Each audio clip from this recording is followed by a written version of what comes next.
Հարգելի գործընկերներ, սիրելի հայրենակիցներ, ուրեմն կա մի գրական ստեղծագործություն, որը կոչվում է Գոդոյին սպասելիս։ Սա աբսուրդի թատրոնի ամենահայտնի ստեղծագործություններից մեկն է, որ երկու հոգի սպասում են ինչ-որ մի Գոդոյի եւ ինչ-որ խոսում են, զրուցում են, դատողություններ են անում եւ այդ Գոդոն երբեք էլ չի գալիս։ Եվ այս աբսուրդի թատրոնի ստեղծագործությունը ընդհանրապես ներկայացնում է մարդկային կյանքի աբսուրդը, երբեմն այդ դատարկությունը, անիմաստ ինչ-որ նպատակների հետևից գնալու սպասումները եւ ուրեմն ընդդիմությունը հայտնվել է Գոդոյին սպասելիս ստեղծագործության կարգավիճակում, ուղղակի ինքը սպասում է միջանցքին սպասելիս ընդդիմության վերջին 5 տարիներին։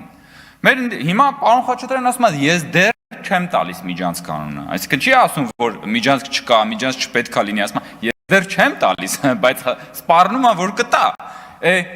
ոչ թե դեռ չեք տալիս։ 5 տարի է, հարգելի գործընկերներ, դուք ասում եք, որ այո, այս կամ այն ձևով պնդում եք, որ Հայաստանի Հանրապետությունը պետք է տա այսպես կոչված միջանցք։ Նոյեմբերի 9-ի համապատասխան կետը մեկնաբանելով այնպես, ինչպես որ մեկնաբանում են Հայաստանից դուրս գտնվող տարբեր ուժեր։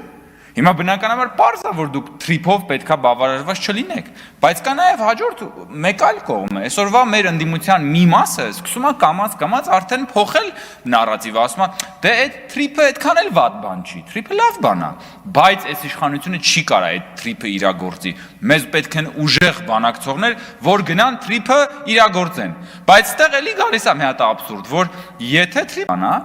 բա այս իշխանությունն է բանակցել, որ ստացել է թրիփը։ Էլ ոնց է ստացվում, որ այս իշխանությունը լավ բանակցող չի, այ դուք պիտի գաք, որ գնաք բան անեք, վերցնեք եւ թրիփը դարձնեք ավելի լավ ծրագիր։ Մյուսը, պարոն Խաչատրյանն եւ ընդհանրապես մեր ընդդիմությունը խնդրեմ ունի իրական կյանքություն ունի։ Կյանքը միշտ հաղթում է պաթոսին։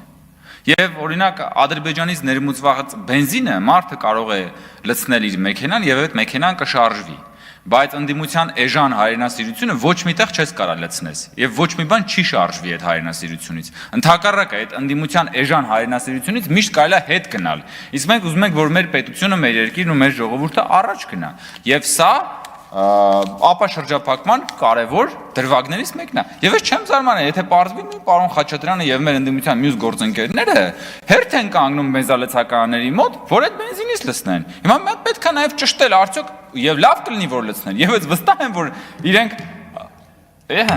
վստահ եմ, որ իրենք առաջինն են լինելու եւ առաջիններն են, որ օգտվում են ապաշրջափակման պտուղներից, բայց գալիս եւ այստեղ էժան հայրենասիրության ելույթներ են ունենում ապաշրջափակման դեմ։